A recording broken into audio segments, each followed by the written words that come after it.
So mao to another day, another mini vlog sir for today's video kay late na ni nga video. Kay ito ko maning January 8 na hitabo ni nga video ni kato maning time nga nagprenatal ko dito sa barangay ba. Dito sa center. Dili na kalingon di ko baklay ani pingon dito sa karsada kay lagi kasi madre nagyaw-yaw na mas madre ni kay dugay lagi kayo ko niya sa oras sa alas 9 na mas siguro ni kapin niya nagulat ko na sa tilangga dito sa karsada lagi kay hatod ko niya pingon dito sa center. So mao to nagingon lagi nga sakit sa Pinoy.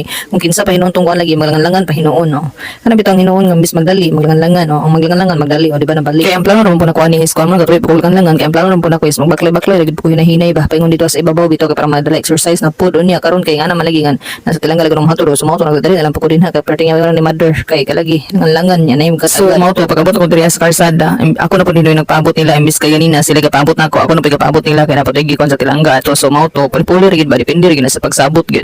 So mao to fast forward pagabot dito sa kuan pagkataon-taon ni abot mi diri sa barangay health station lagi nga ni sa una ka center man to.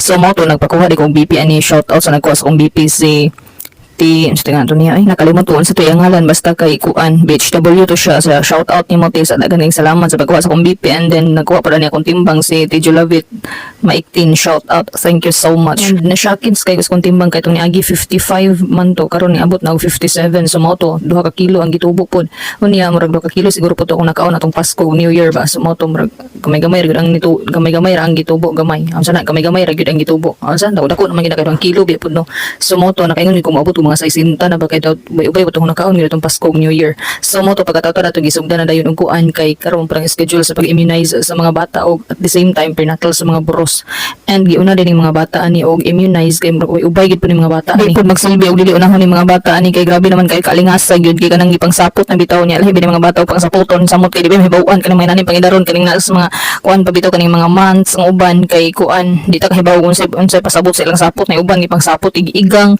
gahila kay gigang or gahila kay gigutom unsa ba ka depende gyud mo nang di masabta nang in short na wala gyud ang mga syuntis og kuan gyud so mao to pagkahuman nila kami na pud ang sunod unya kay kanila ging wata kagwantas kag gutom kay for the gutom gyud sa mga oras mga alas 10 alas 11 man siguro ning orasan ni gigutom ko anha nya kapila pa ko sa lista ato kay lagi dugay mangita naabot didto kanila gilangayan kay tay sudugay kay ta kuan dugay kay ta na kuan sa listahan mo nang Ibot ikapila ko ato nakalimot ko.